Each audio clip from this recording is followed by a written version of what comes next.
of the United States of America and to the republic for which it stands, one nation, under God, indivisible, with liberty and justice for all.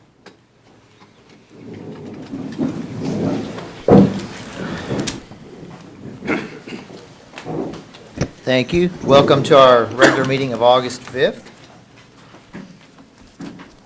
Please note the council's in full attendance. And we are going to move straight into items from council. If council has anything they'd like to bring up, now's the time. Mr. Mayor, I'd like to pull D7, and I'd just like to ask the city manager a question, just in light of the I guess, the editorial board's comments on the library policy, and also a letter to the editors, and I heard feedback from a few people. I wonder if the city manager might clarify a little bit for the benefit of the public, our policy on late fines and maybe allay some of the fears of some of the citizens that are afraid to go to jail over late books. Okay. Is there anyone want to pull anything else other than number 7? Mr. Mayor, I'd like to pull D4. D4. E4, you mean? D4, the consent agenda.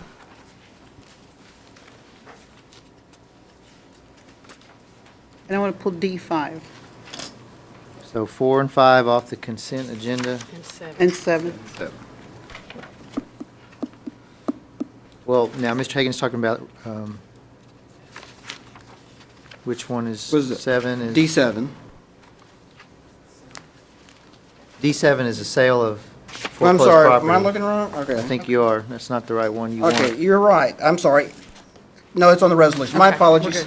We don't need to pull it then. No, you're good. My apologies. Okay, so we are, from the consent agenda, for clarification, we're pulling 4 and 5. Okay. Would Mr. Short be able to talk about water supply? Sure. We can do that now. You have some questions for him? No, just how's it looking and Give us a reminder report of what's- the restrictions. What stage we're in and... Yeah. Certainly, good evening, Mayor, members of council. The drought is ongoing, and it's getting drier. We are right now in stage 2, and so certain non-essential water uses like landscape irrigation is limited to between the hours of 6 and 10 a.m. and 8 p.m. and midnight. Right before I came down here, I looked, and the river was flowing at 180 CFS, which is very low. Right now, our minimum level that we can take water under our normal surface water permit is 300 CFS. In September, that level drops to 200. I had hoped that we would be able to make it through August, and then in September have the river level above that 200 and go back on our normal permit. But unless we get some significant rainfall, not only here but up in the basin, it does not look like that will happen. And so more than likely, within the next week or 2 weeks, we will probably end up having to go into stage 3 and begin our groundwater exchange process. Thank you. Thank you. Hopefully it will rain. You want me to respond to Mr. Hagan on the library? Can we wait till we just get to that item? Oh, or- sure, we Let's can. just, for clarification, that item number 7 is not on the consent agenda, so it's already going to be up for discussion. We can just wait till then, if that's okay. On the library? Yes. Okay. If that's appropriate. Sure, that's And- great. Yeah. Okay. Because I don't think the rest of the agenda will take too long. Well, and then The- and Dana can help with specifics on numbers and stuff, so, yeah. Okay. And I would like to ask council if it's acceptable to move number 9 from the resolutions agenda, which is regarding the issuance of the COs, up to right after citizens' communications, because we have people who have traveled here, Dusty and Noel, and if we could dispose of that item, they could be on their way to get home. So we don't want to keep that meter running for them. So, is that okay with you guys? We'll move that up? Yes, sir. Okay. Anything else from council? Okay. Seeing none, we'll go ahead and open the public, or rather citizens' communication, excuse me. So if anyone would like to come speak on any topic on our agenda or anything at all, now's the time. Okay. Seeing none, we'll close the citizens' communication portion, and we'll go ahead and go straight to resolution number 9.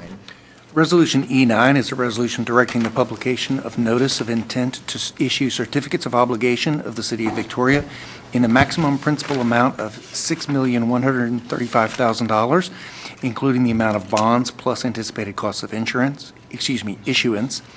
for the purpose of paying all or a portion of the city's contractual obligations incurred to construct, improve, and repair city streets and sidewalks, together with landscape, drainage, utility line replacement, traffic and street signalization, and lighting improvements, and pay all of the city's contractual obligations for the professional services rendered by engineers, attorneys, and financial advisors in connection with the above projects, collectively called the project, and certificates of obligation.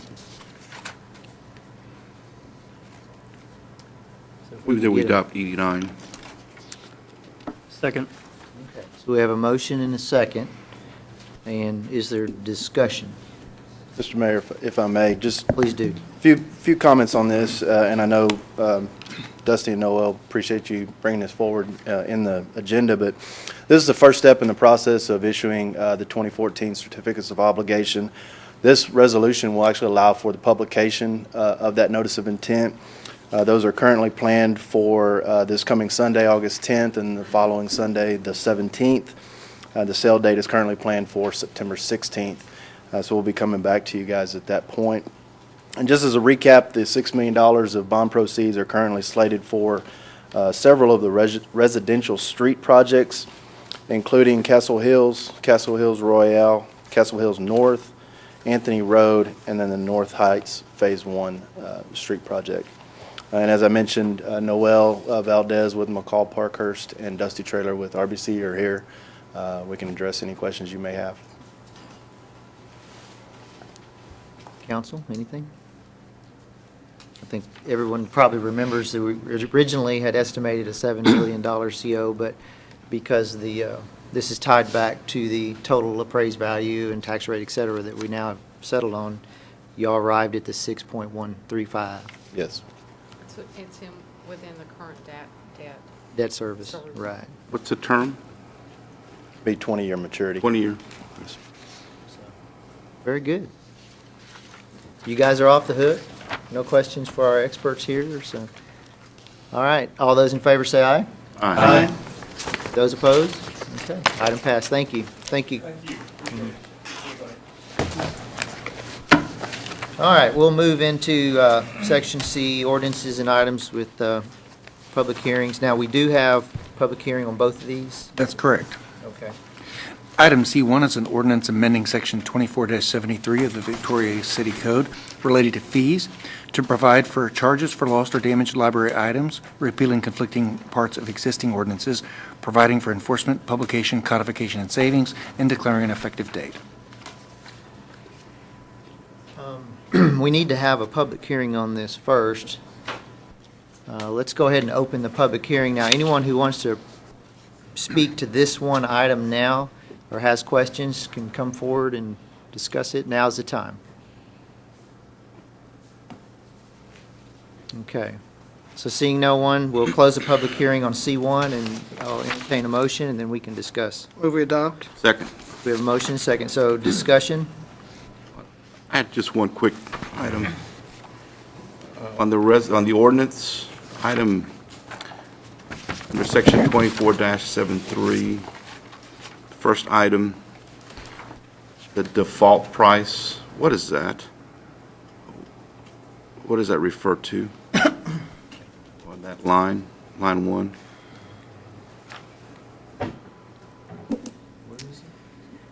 Okay, on that, we want to set that as a blanket replacement value. So if a laptop or an iPad was stolen or, it was not returned on time, it would be the replacement value of that item. Whatever So the price is at the time. Right. So could we use the word replacement value instead of default price?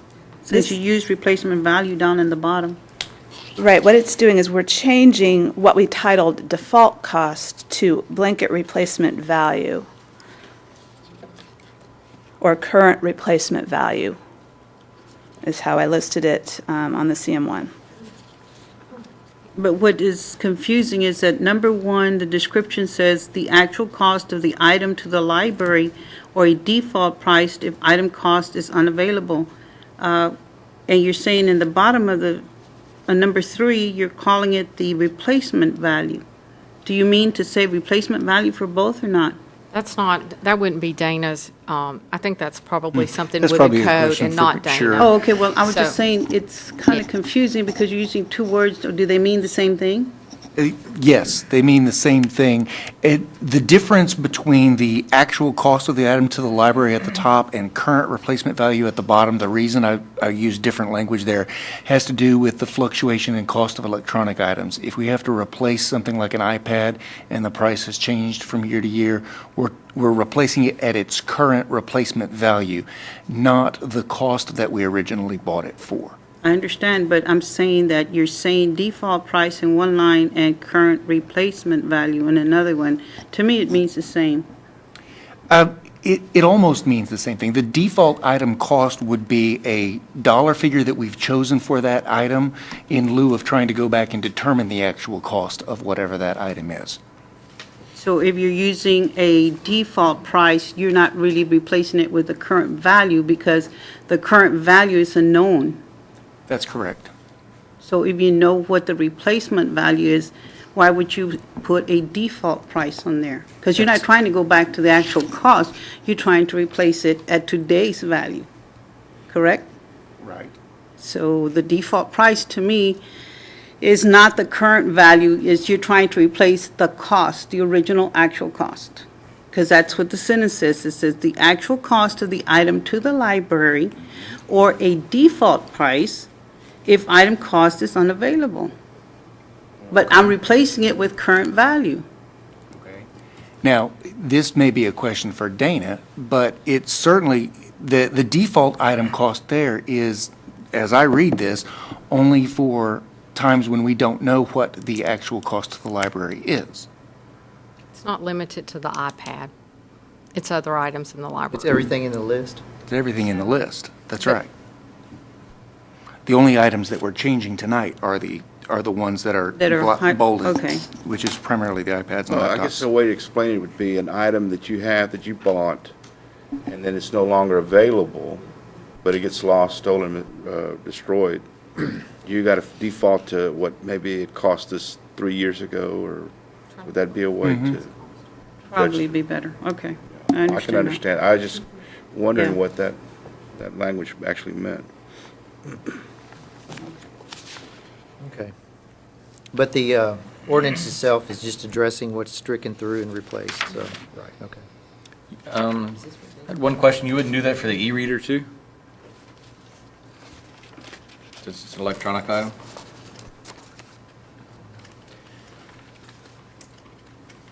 We aren't currently checking out e-readers, so that's something that we're going to have to eventually strike from this fines and fees. I think that was added on several years ago when we thought we might, and we don't have that strike through right now.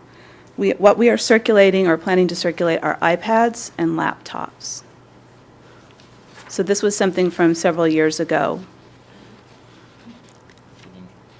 We don't circulate the e-readers. Yeah. You could do that. Then I make a motion to strike out e-reader and the entire line, the $200, $25, and $100. If we're going to go ahead and clean up this ordinance, let's. That would be fine. That's made as an amendment to the Right. ordinance. We're also bringing back some fee changes in September that will take care of some of our other fees on this list. This was an item that, since we didn't have we were starting to let people use, and we didn't have a fee to charge them for. We wanted to make sure we got that on the books as quickly as possible. So we will be bringing back, the DVD case is one that's coming back later, so with the rest of the fee ordinances in September. Did second that amendment. Okay, you That's a second it. second. Okay, so Okay, we good. have a motion and a second to amend this so that the e-reader, and moving left to right, e-reader, $200. Did you say strike it, or just change it to say current replacement value? Strike it. Strike the entire line. Oh, I'm sorry, I did not hear some of the discussion, so. Okay, so we have a motion and a second to amend this. Is there any discussion on that? Any? Restate that motion, please. Motion to amend the original motion is to go ahead and strike e-reader from this ordinance, the entire line.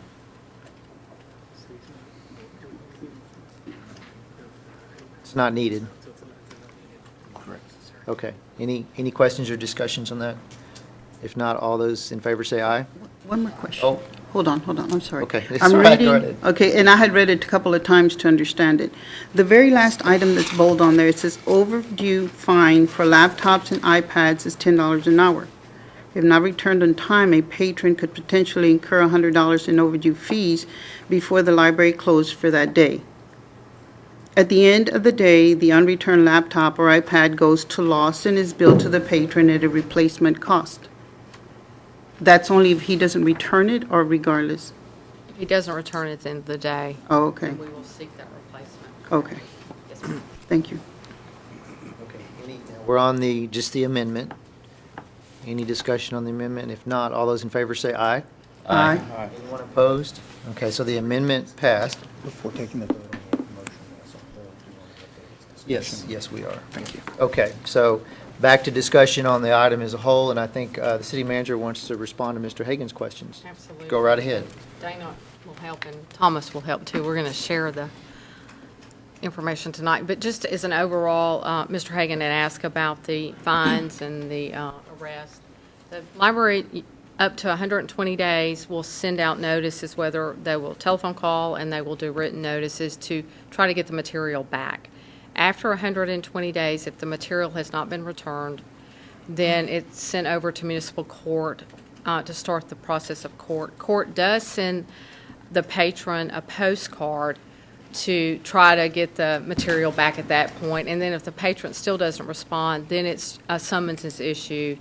And then if they don't respond to the summons, that's when a warrant is issued. So this is a very lengthy process. We do consider it theft of materials if the materials are not returned to the library. So it doesn't start right away. The fine for overdue books is 10 cents a day, so it's very reasonable if somebody just inadvertently forgets to turn the book back in. So we do work with the patrons on getting the books back in. So Just a point of information. Does that answer your question?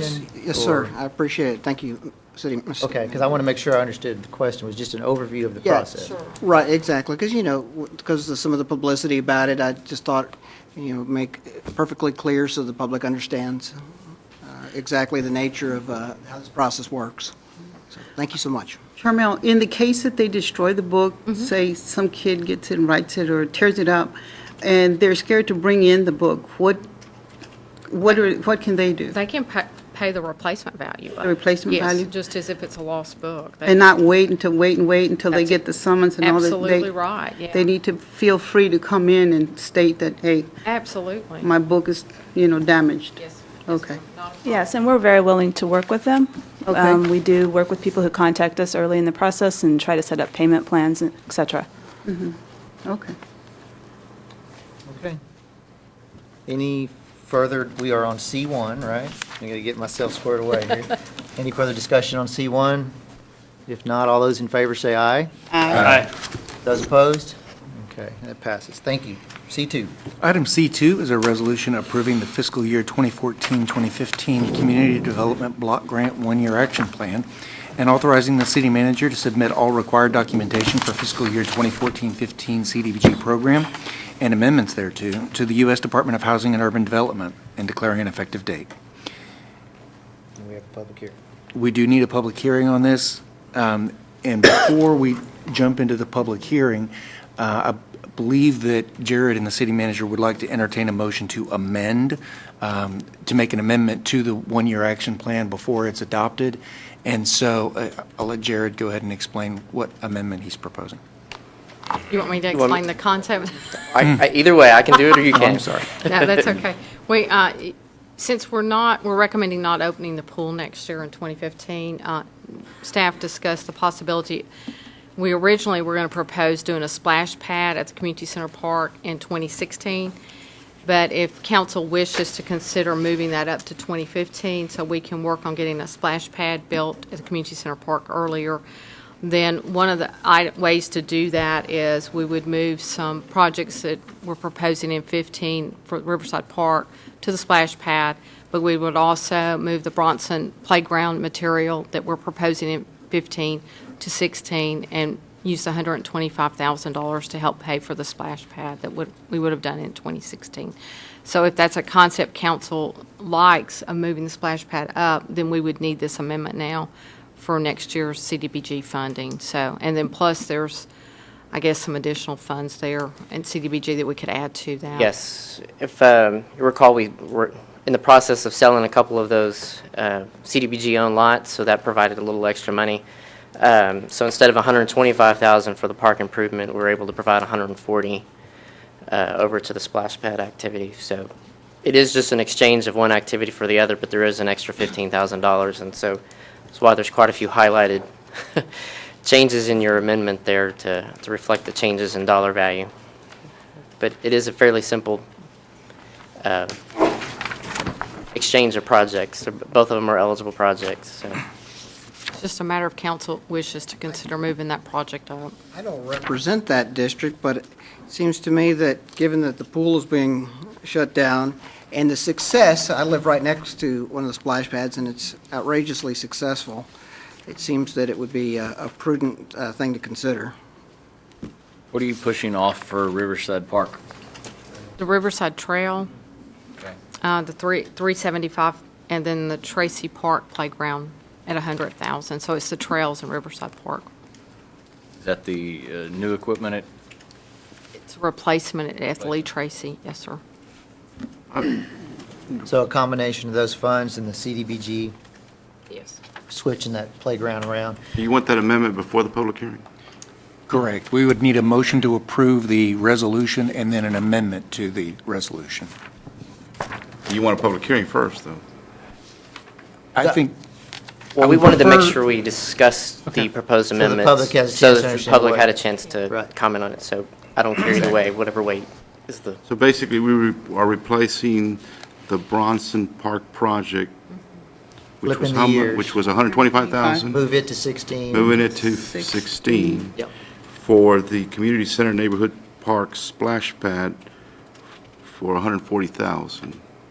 Adding a little bit extra. Of the money. CDBG CDBG fund. Then adding the money that was set aside in the parks for the trails, we'll move those trails to the next year perhaps. That's a general fund item, though. Yes, That money's and then general fund. add that with this, and then we'll have enough Right. to build that splash pad for those kiddos, since we are closing that pool, or unfortunately have to close it. I make a motion, we adopt the, I guess is it the resolution? C2? Second. And we need an I make, then I would like to make a motion to amend the public improvements item to strike Bronson Park project and add the Community Center Neighborhood Park splash pad. I second it. Okay, and that's as reflected in this In this- updated this CDBG update, that yeah. you gave us, okay. Okay, so we have several motions, I got it. I'm clear here. But we'll do the public hearing before we vote on those two sets of motions. I'm sure that's acceptable. It is. I would probably prefer that we go ahead and vote on the amendment so that Okay. we know whether or not the public hearing is considering the amendment. Understood. I got you. Okay, so we will vote on that. I have just a couple of comments to clarify. So, as the public is aware, we did unfortunately have to close the pool this year early. It just wasn't sustainable, and obviously we've decided to just not open it at all next year. Of course, it's only open for 6 weeks, which is a short time, but it's become such a problem. And I want to thank the city manager and staff for this solution to speed up the construction of this splash pad in that same area to serve those kiddos in need over there that may not have a pool to go to. At least this is something they can use. So thank you for that. Colby deserves the credit for And bringing that forward. Colby, thank you for that. Now, I'd love to have seen those trails in the park, but we can wait. We'll wait. We've been waiting a while, and so it's a good sound idea, and it's nice to see us mingle some of this or use some of this CDBG money because that area of town is eligible for that money, so we can leverage that. So, very good. Now, we have a motion and a second to amend C2. And any other comments about it? think it's great. Very good. If not, all those in favor say aye. Aye. Anyone opposed? Okay, so it is amended now.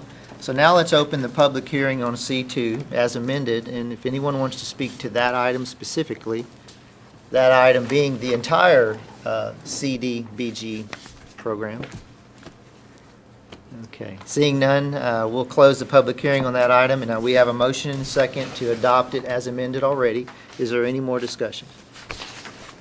All those in favor say aye. Aye. Anyone opposed? Okay, that passes. Thank you very much, Jared. Consent agenda, we want to pull out a couple, or let's do the ones, let's get the other ones out of the way first. Okay, so there are 11 items remaining on the consent agenda tonight. The first is approval of the minutes of the regular meeting of July 15th, 2014. The second is a resolution reappointing members to the Victoria Health Facilities Development Corporation and declaring an effective date. The third is a resolution reappointing the municipal court judge and declaring an effective date. Item D6 is a resolution approving the sale of tax foreclosed property, authorizing the city manager to execute all documents necessary to convey 205 Brown to Raquel C. Rodriguez in exchange for $2,000 and declaring an effective date. Item D7 is a resolution approving the sale of tax foreclosed property, authorizing the city manager to execute all documents necessary to convey 503 South Vine Street to Roland Canales and Jennifer Canales for $1,400 and declaring an effective date. Item D8 is a resolution approving the sale of tax foreclosed property, authorizing the city manager to execute all documents necessary to convey 707 Cameron Street to Andrew Gonzalez for $1,000 and declaring an effective date. Item D9 is a resolution approving the sale of tax foreclosed property, authorizing the city manager to execute all documents necessary to convey 2515 Plainview to Mario Sanchez and Maria de Jesus Hernandez for $7,000 and declaring an effective date.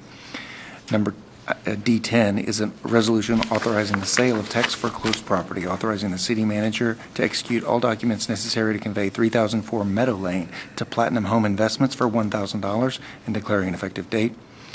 Item D11 is a resolution approving the sale of tax foreclosed property, authorizing the city manager to execute all documents necessary to convey property on Hanselman Road to Jesus and Becky Bernal for $9,500 and declaring an effective date.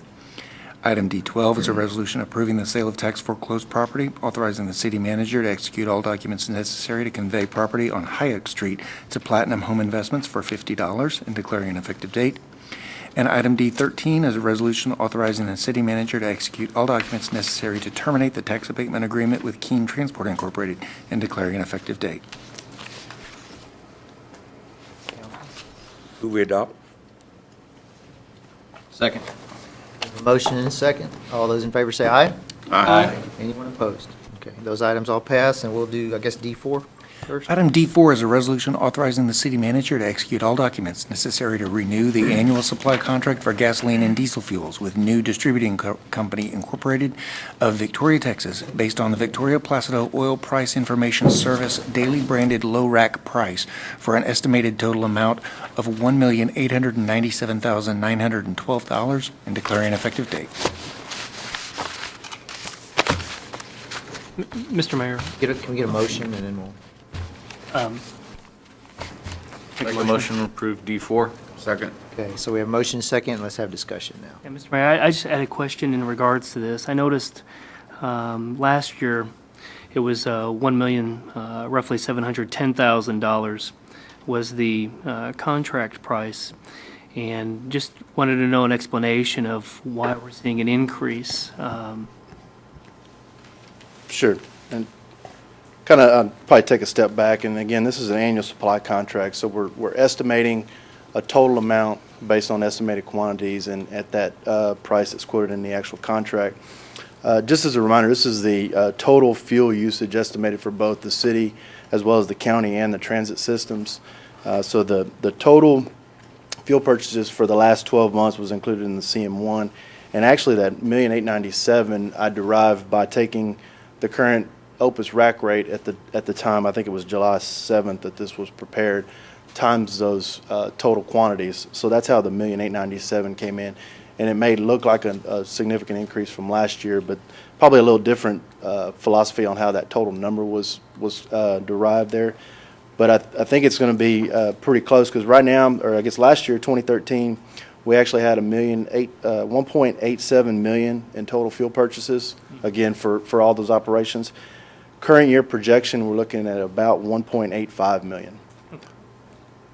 And that's also going to be the same amount that's proposed for 2015 as the $1,850,000. Andrew, you said that was, excuse me, I didn't read through. Oh, no. Okay. You said that was a combination of city, county, and transit? Correct. Do you know the percentages that each use? I didn't break out the two, but I know just looking ballparked outside, the county and the transit together is about 40% usage. I don't know if. Yes, that's correct. So you, I don't know if I was looking around to see if somebody knew kind of that, how those two, I'm going to guess it's about half and half of that then, just based on what I recall seeing of the usage on a monthly basis for county and the transit. And I think the transit's starting to increase slightly with some of the newer routes that they're implementing, so that shift may be a little different, but I know the split inside to outside is a 60-40, with the 60% being the city operation. And we do charge those outside entities and administration. Yes. On top of what they purchase, 8% of it. 8%, the cost plus 8%. Andrew, the numbers you mentioned, 1.87, what was that again? That was last year? That was last year's actual expense for total fuel purchased. And what was the 185? That was what was budgeted? Current year projected for, 2014 projected numbers for 2014. Okay, so we were about 1% off in your estimate, is what that means. Is that right? Well, no, I think the projected for this year is going to be slightly less than what we actually did last year. 1.87 was actual for 2013, projected for this year is 1.85. Okay, so it's down of 1%. Slightly. Okay. And so for this current contract, 1.897. And again, that's the total estimated amount of this. It's. We may not spend all that. Exactly. It's not saying this is exactly what we're going to pay over 12 months. It's just, you've got to figure out a total value to that annual supply contract at the time. Okay. We pay for what's delivered. Exactly. When we need delivered. Also, the price is not fixed, so that varies too. Sure. That was July, so. I guess, Andrew, what I wanted to know, and those numbers just helped, was are these GPS, are we getting more efficient driving, less fuel cost? I know that there's more bus routes, which may increase it, but are we actually getting our bang for our buck on these GPS and more efficient driving patterns, which would therefore decrease fuel cost or decrease fuel usage?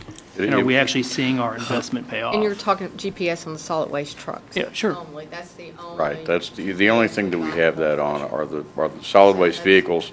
We started that program in November, and so we're building a data set based on what's happened since then. We don't directly track fuel use with GPS. We do whether or not they're staying on the routes, what their stop times are, the speed controls, which all those things affect that fuel use.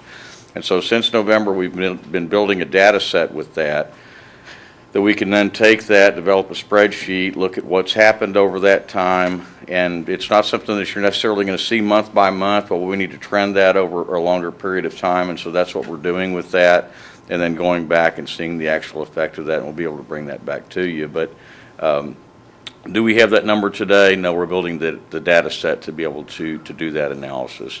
But with those things, yes, indeed, if we're controlling how they're staying on the route, if we're improving that, if we're looking at things like, one of the things that we're looking at is we're adding customers. And so we're looking at redevising our routes so that rather than adding another truck and driver, we're able to reconfigure the routes we have and be able to show savings in that way too, which would be one less truck on the road. So. Well, Yes, sir. Another point to think, when you get into the 2015 budget, when you go into that fund itself and start looking at the fuel line item, you're going to see it's maintaining, if not maybe decrease a tad, but the key point is that we're still adding customer. We're not, as a result of being more efficient technically on the GPS, you're not increasing your fuel side of it. So that indirectly is your cost savings. Yes. And we are quantifying that as we go. We don't have that number for you today. The goats? Yes, and the goats. They don't need gas. Yeah. Did it capture it? Okay. Good questions. Any further questions on D4? Or discussion or anything? Okay. It'd be kind of nice in the CM1 next year, well, I don't know, to see that breakdown estimate between us and the other entities that we, that'd be kind of nice to put in the CM1, so, so we know. Okay. All those in favor say aye. Aye. Anyone opposed? Okay. D4 passes. D5 is next.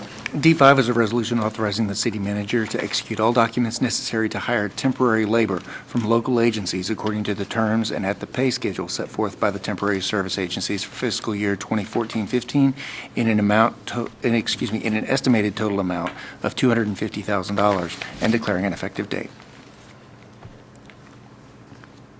Make a motion, we adopt D5. Second. Okay. Very good. Motion and second. We have discussion now. Okay. I know this goes, it's like 3 months in 1 year and 9 months in another year. Are we going to see the whole 250,000 in the 14-15 budget? No, this is the 250,000 that's actually estimated for, that's correct, is from June through May, so there'd be Right. 3 months in the current year. The 250,000, if you wanted to break it up, 3 months of that would technically be planned or expected to occur this year, with the remaining 9 next year. Okay, I And I'll understand. bring it back again in June. Actually, I'd let this slip probably a month, but this has been done traditionally in June for 12 months looking forward.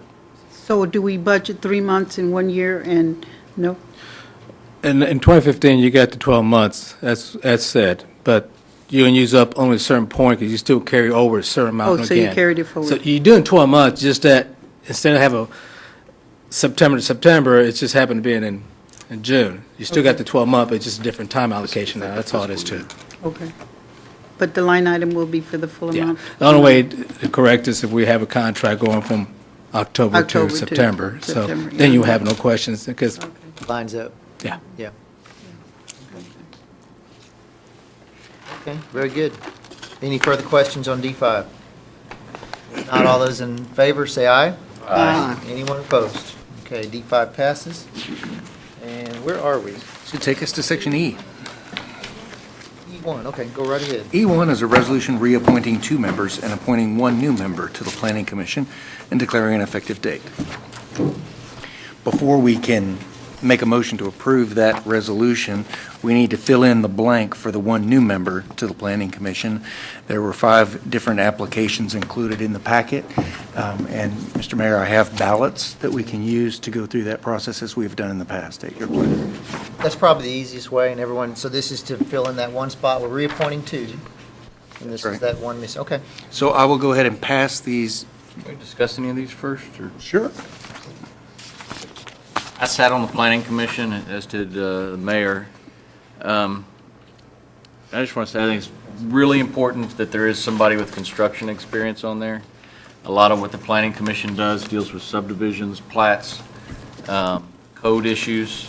Right now, there is nobody on the planning commission that has any construction experience. And the only one that's applied, and I'm not speaking poorly about anybody else that has applied, but it's just a hole that I see in the planning commission, and Mr. Koenig is the only one that has applied so far that has that construction experience. Haven't spoken to him directly about it this time around, but it's just a hole that I've noticed in the planning commission, and that expertise isn't there. And I just wanted to point out that Mr. Koenig is the only one with construction experience, so. These are all great candidates. They are, and it's fantastic. We have another big slate to fill a volunteer position. Does anyone else would like to stump for anyone? Just pleased we have this many applicants. There's been times in the past when we didn't have a nice field to pick from, and you're absolutely correct that all these are wonderful human beings and great people. I'm just glad we have such a talented pool to pick from. There have been times in the past, and it was not as easy, or maybe you might consider hard, because you have more applicants to pick from. And just for the record, I know, because the people watching don't have our packet, so it's Nelda Chambers, Scott Houston, Zachary Koenig, Randy Pilsner, and Marianne White are the 5 choices, so. Point of information, on the planning commission, like in other boards and commissions, sometimes we ask the certain expertise or professional backgrounds fill those positions. No. We don't have that in the planning commission. Okay. As a matter of fact, I think we struck the fact that they had to own property from the charter, Just reside in Victoria. just reside in Victoria. Okay. That's right. Okay. I'll remind Mayor and Council, as we're filling out the ballots, that Council has previously said that you want the election to be by majority and not plurality, which creates the possibility of there being a runoff if we get into that situation. In order to win, someone would have to receive a majority of the votes presented. If you'll please put your name at the top of the ballot, because these are preserved as a public record. This is not a secret vote. And then if you will simply circle the name or number next to the name of the person that you want to vote for, and you can pass them back to me, Scarlett, and I will total them up. If you have 9 votes there, we got a problem. How many you got? 7? Got 5 so far. 5. All right, thank you.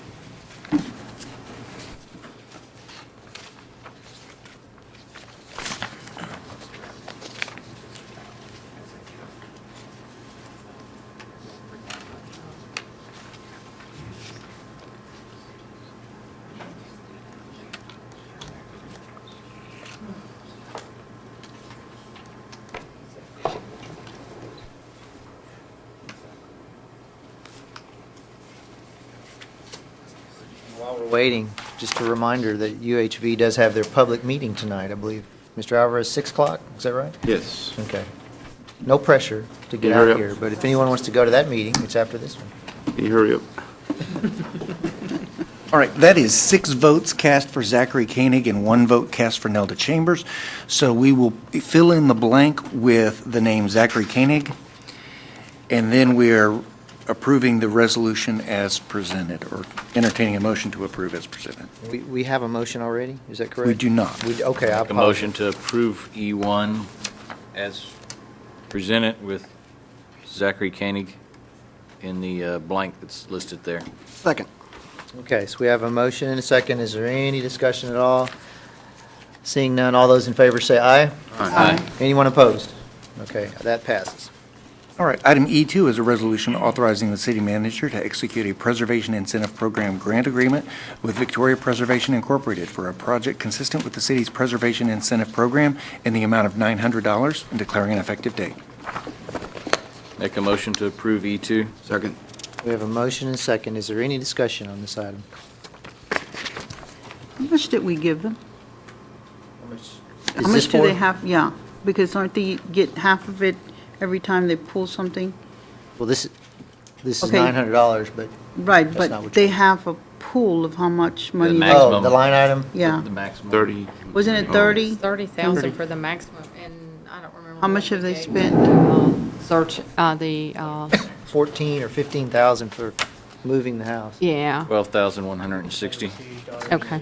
And then we daughter's did, house. I think, around 6,000 to the Daughters of the The Republic, Powers the Power Home. Home. So there's still We money still have left. some, okay. But So this this, is our third. this PIP, Yeah, the entity we that's did. receiving the money, Preservation Inc., is that correct? Yes. Yes. They're private entities. Victoria This is their Preservation second Inc. grant award? This would be their second grant award? Yes. Yes, They, this- they received money to relocate the Zahn House. So one entity can receive up to how much? There isn't- the We never guidelines are- capped that, or? The guidelines are silent. There's a cap per project, or no? No? Okay. 50%. I believe there's a cap depending on the type of project. I don't have the guidelines in front of me, but the, Okay, and they own this house. they own this house, so this, they no longer own the Zahn House. That was sold to someone else. See, Okay, Jeff so- is getting up. He may want to help answer. He's, This project is for a different property. It's a property at 607 North Bridge that we own. It is for some leveling of the structure. There's some significant gaps between floors and walls and things like that. Doors are not opening.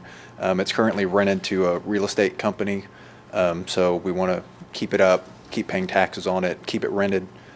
So the total project cost, we got a bid in at $1,800 to do that work, so we're asking for $900 under the program in order to affect that work.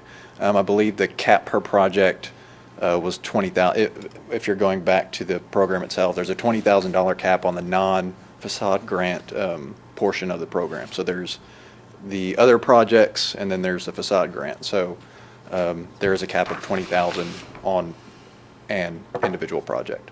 Okay. Does that answer questions? Very good. Thank you, Jeff. Any further discussion? Seeing none, all those in favor say aye. Aye. Anyone opposed? Okay, item passes. Item E3 is a resolution authorizing the city manager to execute the Standing Steering Committee agreement in order to become a participating member of the South Texas Standing Steering Committee and declaring an effective date. I'll entertain a motion. Move we adopt E3. Second. Give me a second here, guys. Y'all are reading? Okay, we have a motion and a second on E3. Is there any discussion or question? The packet was pretty thorough, so. There's no fee or membership dues associated with Not at this time, Yeah. correct? That's Not at correct, not this this time. Once the committee is formed, and it's up to the committee itself just to impose a fee if that was the direction they want to go with, to pay for travel and everything else. There is a 20 cents per capita max on the population of a city member. Not to say that's going to be the max, but it's a discretion of the committee to be a budget and everything else. But right now, to start the committee, it's $0. Once the committee is formed, then there's going to be a board elected to it, and then conversation was developed at that point if there's a need for it, if not, a need. So at this time, I couldn't tell you there will be I just don't. If it's travel, I'm going to suggest that we city pay out of their pocket, but that's to the board discretion. But again, if there's a fee in the future, that comes back and we can get out if we want to. So it's not obligated. So this is a steering committee, which is going to be a lobbying effort? It's not lobbying. No? No. No. What it is that in prior years, we had ad hoc, different cities get together when we have an AP rating increase, and they go to the PUC, and then there's no representation there from the city side. So we used to gather all the cities, pick up the phone, emails, and we create this committee to, okay, do we want to have a voice at the table at this, and we do, and we hire a firm out of Austin, we always do, and they represent us, and they're paid by the electric company to have a voice. And usually over the past, the rates were not the full impact. It's always adjusted downward. So it's not a lobbyist. The second part, well, the first part, again, it was to, within less than 24 hours, the committee would create an executive committee where these individuals would speak for the cities with their guidelines with each city. Some cities will not participate, for example, on certain type of rate cases, for example, Corpus Christi. They might want to just back out on certain of them. So you're not obligated to do in every one of them. The second part of this is to have maybe a monthly, a quarter meeting with the AP representative, the utility company, just to have more of a conversation to see what's coming down the pipeline, what kind of utility regulations are imposing, how will they affect us, so there's a better understanding, communication moving forward. So it's not legislation. We're not going up to Austin, hey, we want, no. As a matter of fact, we do have another organization that takes care of that part, and that's where we're members of a TCAP organization. That's separate in itself. That's not this part.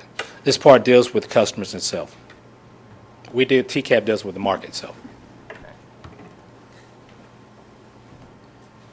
We do have a motion and a second, right? Okay. Any other questions? If not, all those in favor say aye. Aye. Opposed? That passes.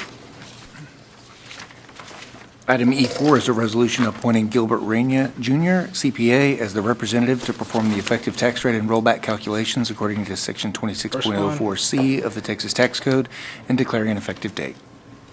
So moved. Second. A motion and a second. Is there any discussion? I don't think anyone else wants to do it. Part of our housekeeping procedures, by law, we have to appoint people to do these, so all those in, did you want to say something? Just a couple comments, if you want, if it's okay with you. Sure. I already planned this out. I mean, I lined it Go right out. ahead. I don't want to waste, okay.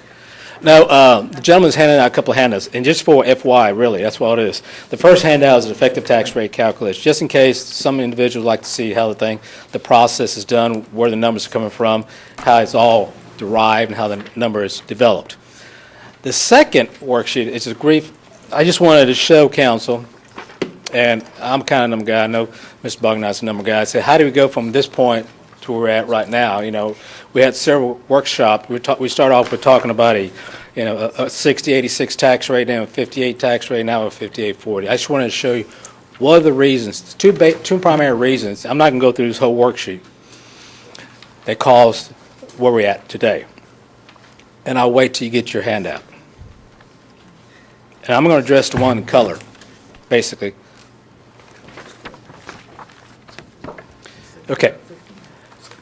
The first line, number 1, that's your beginning appraisal certified.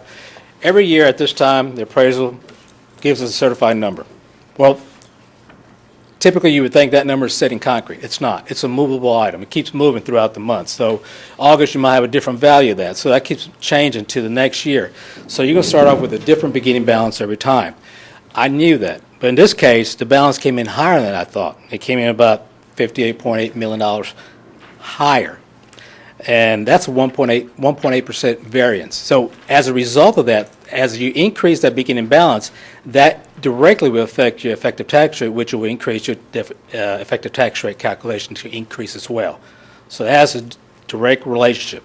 The second number, of course, is when you get the certified number, as we do now. Of course, I estimated 8%. It came in at 6.5%. If the number goes down, which in this case it went down by 1.4%, that has an inverse relationship, would cause your effective tax rate also to increase. Does that make sense? So as a result of that, when we started this whole process, we talked about effective tax rate being around 59.40, the first draft. I'm sorry, that's the wrong one. 56.18. And then, of course, second draft, we kept the same 56.18. Now, at the effective tax rate with certified numbers came in at 57.92. That's an increase from what we thought of 1.74. Okay? From the tax rate, proposed tax rate, we started off with 60.86. We went down to 58. And as a result of the appraised values and everything else, and to generate the same level of revenues that we proposed at the 58 cents level, it's at 58.40.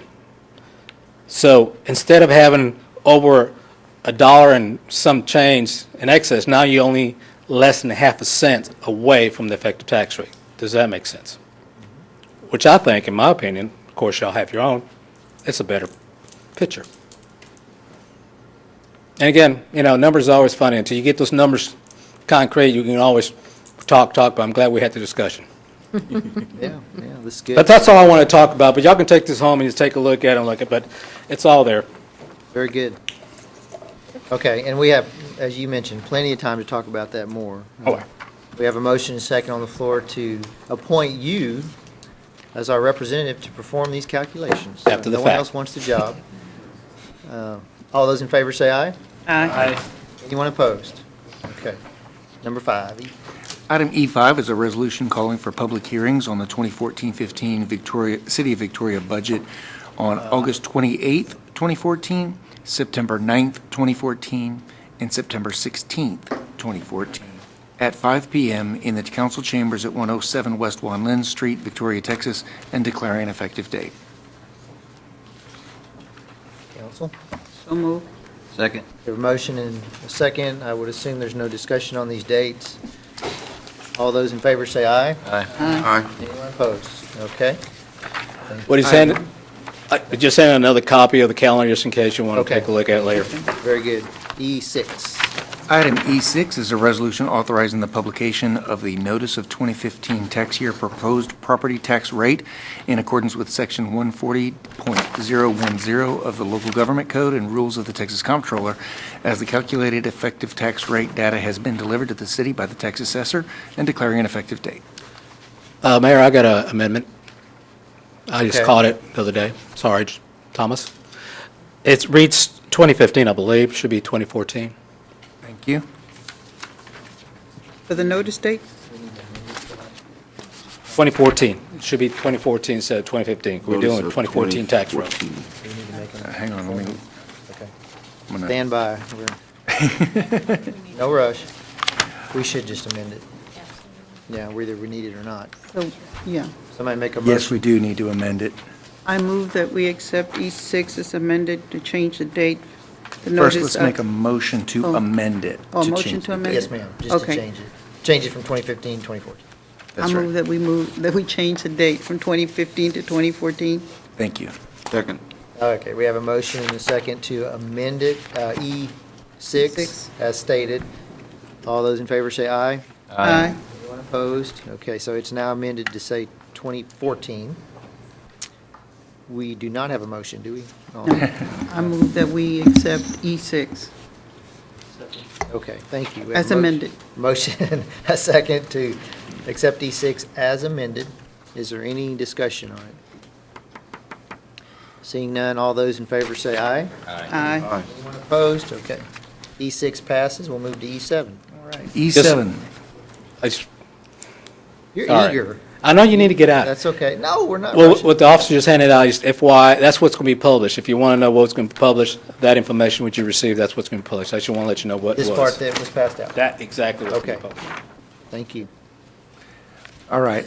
Now we're on E7, which is a resolution proposing a tax rate of $58.5840 or 58.4 cents per $100 of valuation, and placing a proposal to adopt the tax rate on the agenda of a future meeting as an action item, calling for public hearings for this proposed tax rate, and declaring an effective date.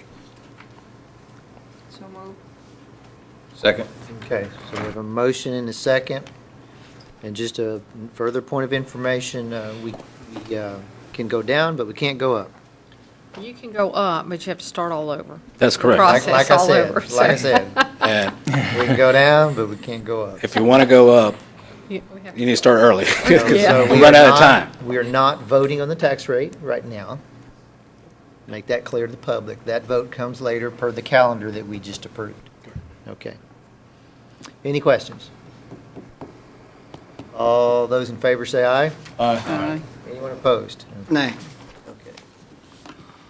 Okay, number 8. Number 8 is a resolution approving the city's participation in federally insured liquidity account and appointing LK 1027 LLC as the city's authorized agent for its FILA and declaring an effective date. Council? Make a motion, we approve E8. Second. We have a motion and a second. Is there any discussion? Seeing none, all those in favor say aye. Aye. Anyone opposed? Okay, that passes. We've already done E9, so E10 is a resolution authorizing the increase in the city's matching funds for the Auto Burglary and Theft Prevention Authority's grant to $59,069.62, authorizing the city manager to execute all documents necessary to accept the grant and declaring an effective date. Make a motion, we adopt E10. I'll second. We have a motion and a second. Is there any discussion or questions on E10? Why did it shrink? We were going after 130, and we only got 103. Do we know? Chief maybe can answer that. I was going to let Gilbert answer that since he was standing up here, but our target, our overall target, Mayor, members of City Council, was the 160. That's listed in the 160. Total project cost was 162,829. We had asked for the 130, believing that we would probably get that. It came in less than that, came in at the 103. And so to make up that difference, we had to increase the city match to cover salaries and fringe benefits and the training for 2 of the detectives.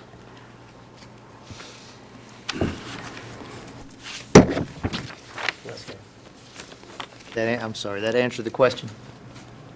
Okay. Do you know why the decrease?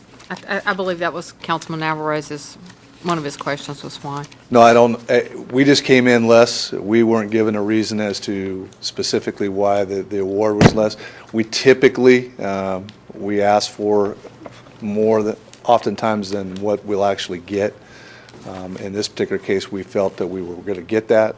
It came in less. I will say, next year, we've been assured that that agencies such as ourselves are going to be in a better position to receive an additional award. So there's additional money that's being funneled into this category. And my concern was this a shrinking grant program that's going to eventually flip the other way where we have to see the majority of it? I don't To believe get so. very little. I don't believe so. Really no way of knowing is what I'm hearing. We just don't know, so, yeah. Where's this extra money going to come from then? General fund or? Okay. His police department budget, general fund. No further questions. Thank you, Chief. All those in favor say aye. Aye. Anyone opposed? Okay, item passes. All right, so that concludes our resolutions, and now we go to a couple city manager reports. Yes, sir. I think, have you already delivered the certified tax roll? I have delivered the certified tax roll, and I rolled it in here, and y'all should have a copy. The library should get theirs tomorrow, and it's going to be posted on the website. And the process starts. On the August the 19th meeting, we will have a work session. So answer any questions you may have about the budget document that's been presented to you. So there's transmittal letter in there that kind of does an executive summary in a sense. I concur that I think first thing you want to do, and you can do whatever you want, of course, but I think the transmittal letter that the city manager provided kind of lays out the foundation. It gives you really an overview of everything else. From there, you would go into the highlighting assumptions for whatever fund you want to look at, and then dive into the numbers. But a lot of y'all know the process. And we'll have some presentations on the 19th, Sure. too. Cheryl's going to give us an update on the health fund. LaRue's going to talk about the CVB budget, and so a couple of those funds that we didn't talk about earlier. So, and we'll be prepared to answer any questions. I would be very remiss if I didn't thank Gilbert, and I see Billy sitting back there, that helps put this document together and make sure you get this notebook as is. It's a lot of numbers. It's a lot of work to get it to this point. But Gilbert does a lot. Andrew does a lot. But Billy's... She's the main one. She's the lady behind the notebook. So, thank you. Agreed. Well said. Thank you. Thank you, Gilbert. Thank you. Well, thank y'all. Okay, we have no work session or executive session, so that concludes our agenda. So thank you. I'm not going to make a presentation, but I'll tell you what, I did prepare a PowerPoint on the appraisal to give you some numbers so you can look at it, take it home, study it. It gives you the summary, and it also breaks it down in more of a gross numbers without the exemption, so you can see what areas of the industry has increased, residential, commercial, and everything else. Good. So You that's pass that out while we are adjourning. Very good. Absolutely. Thank you. Thanks. Thank you, Mr. Rayner. Okay. Thank you, council. And